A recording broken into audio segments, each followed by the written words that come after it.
Hello everyone, welcome back to the channel. मेरा नाम है शिखा और आज हम करने वाले हैं the most arising question in the mind of the student कि हमें नोट मेकिंग मतलब नोट मेकिंग करनी चाहिए यानी नोट्स बनाने चाहिए यानी क्या ये बहुत इम्पॉर्टेंट है या हमें बनाने चाहिए या फिर हमें टाइम वेस्ट नहीं करना चाहिए। ऐसे बहुत सारे सवाल जो है हमारे मन में आते हैं, ठीक है। और पर्सनली मैं आपको अपना भी एक्सपीरियंस बताती हूँ कि जब मैं क्लास 10th में थी ना, तो साइंस सब्जेक्ट था। तो मैं बहुत सारी बुक्स लेके आई थी, एनसीईआरटी तो थी, तो और भी पब्लिशर्स की बुक लेके आई थी, है ना। जैसे लखमीर सिंह लेके आई, तो लखमीर सिंह के हर चैप्टर के बाद बहुत सारे क्वेश्चंस होते हैं। तो मैंने क्या किया, उन क्वेश्चंस को सॉल्व करने के लिए और उन मतलब क्वेश्चंस के आंसर्स लिखने में बहुत पूरी गर्मी की छुट्टियां लगा दी, और मेरा ना तो वो कंप्लीट हो पाया ना और भी कुछ बहुत सारे सब्जेक्ट्स कंप्लीट हो पाए। तो इसलिए ये चीज़ आपके लिए बहुत इंपॉर्टेंट है, चाहे आप क्लास 9th में हो, 10th में हो, 11th में हो, 12th में हो, किसी में भी। हम बच्चे क्या करते हैं नोट मेकिंग में या फिर नोट्स, अच्छी बात है notes banana, it's not a bad thing, it's a good thing. But इसमें क्या होता है, जैसे 10th class and 12th class तो बहुत ज़्यादा इंपॉर्टेंट है, हमारी बोर्ड क्लास है।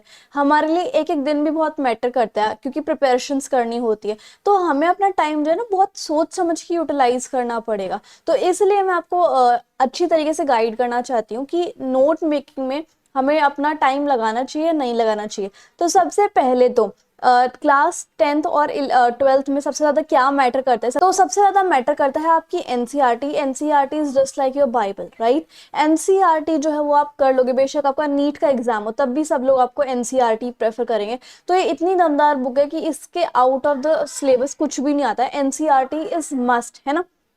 अब आपको क्या करना है, एनसीईआरटी खोलोगे अपनी, रीड करना स्टार्ट कर दो। एक पैराग्राफ रीड करो, दो पैराग्राफ रीड करो। दो पैराग्राफ के खत्म होने के बाद साइड में छोटे छोटे बॉक्स बने रहते हैं एनसीईआरटीज में, उनको रीड करो। उसके बाद फिर 3 पैराग्राफ पढ़ने के बाद आपके पास ब्लू क्वेश्चंस आते हैं, है ना। छोटे छोटे क्वेश्चंस हर जगह वो पूछते ही पूछते हैं। बुक रीडिंग स्टार्ट करो, साथ में पेंसिल ले लो या फिर हाइलाइटर ले लो, कुछ भी ले लो। बेटर तो पेंसिल ही रहेगा क्योंकि हाइलाइटर से अगर कुछ गलत भी हो गया तो मिट तो सकता नहीं। तो पेंसिल ले लो, पेंसिल भी ले ली। और जैसे ही आप रीड करो ना, सारे इंपॉर्टेंट पॉइंट्स जो आपको पता तो है ही कि इंपॉर्टेंट पॉइंट्स कौन से हैं, उनको अंडरलाइन कर लो। नोट्स में मतलब नोट्स में क्या होता है, आप अपनी बुक से क्या करते हो, इंपॉर्टेंट पॉइंट्स ही लिखते हो ना। तो आप एनसीईआरटी में ही पेंसिल से वो मार्क कर लो। क्या करोगे, एनसीईआरटी में ही पेंसिल से मार्क कर लोगे।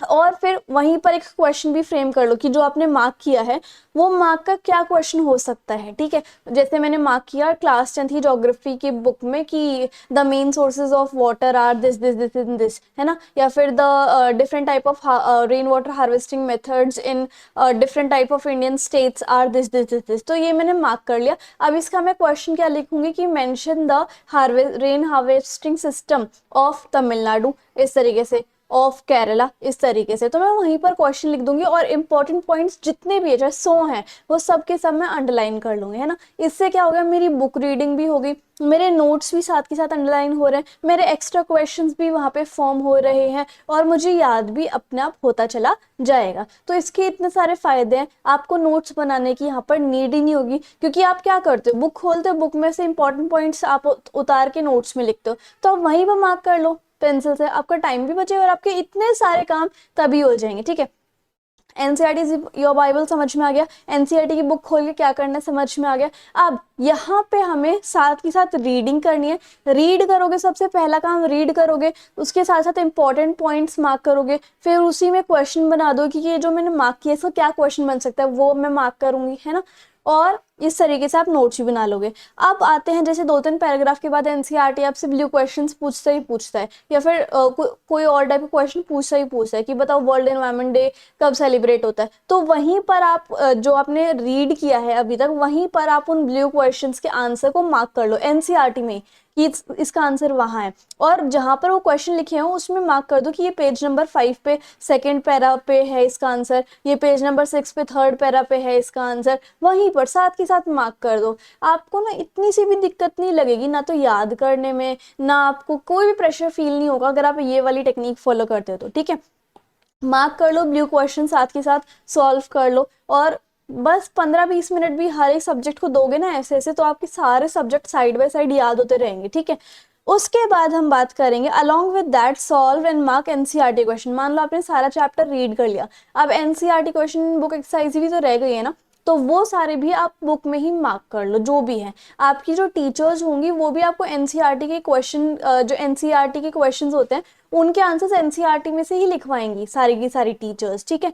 और वो अगर मान लो किसी और बुक से भी लिखवाती हैं तो आपके आंसर वो गलत कर ही नहीं सकते, क्योंकि वो आंसर ऑटोमेटिकली एनसीईआरटी में है, ठीक है। और एनसीईआरटी के आंसर्स ही प्रेफरेबल होते हैं बोर्ड्स में, इसलिए आप जो मार्क करोगे एनसीईआरटी के क्वेश्चंस को वो ठीक होंगे। ओके, बस आपको लेंथ ध्यान में रखनी है और कोई भी पॉइंट आपका छूटना नहीं चाहिए। ओके, तो साथ के साथ ब्लू क्वेश्चंस के साथ साथ जब पूरी रीडिंग कर लो तो एनसीईआरटी बुक की एक्सरसाइज वो आप ऑटोमेटिकली देखना, आपको तभी याद आ जाएगी। जैसे ही कोई क्वेश्चन दिखेगा ना आपको याद आएगा कि ये उस पेज पे था, और फिर एनसीईआरटी के क्वेश्चन भी आप वहीं पे मार्क कर लो। और जब मार्क करो तो एनसीईआरटी के जैसे क्वेश्चन नंबर 1 का आंसर पेज नंबर 5 पे है, तो क्वेश्चन नंबर 1 के आगे लिख दो पेज नंबर 5 पैराग्राफ नंबर 1, इस तरीके से, ठीक है। तो इसलिए कंक्लूजन क्या निकलता है कि आपको नोट्स बनाने की जरूरत नहीं है, आप अपना टाइम वेस्ट करोगे नोट्स बना के, एनसीईआरटी इनफ है, कोई और बुक कोई और सप्लीमेंट्री लाने की जरूरत नहीं है। आप जो है इस तरीके से अपने नोट्स बनाओगे और सब कुछ देखना ऑटोमेटिकली याद होता चला जाएगा, आपका टाइम भी सेव होगा और आप खेल कूद को भी टाइम दे पाओगे, अपने पैशन को भी टाइम दे पाओगे, ठीक है। तो ये एक मेरी तरफ से एक इंपॉर्टेंट सजेशन था। आई होप मैं काफी सारा आपका डाउट क्लियर कर पाई होंगी, है ना। तो इस तरीके से अगर आपको वीडियो अच्छी लगी हो और सजेशन पसंद आया हो then please to like share comment and subscribe the channel. Thank you so much.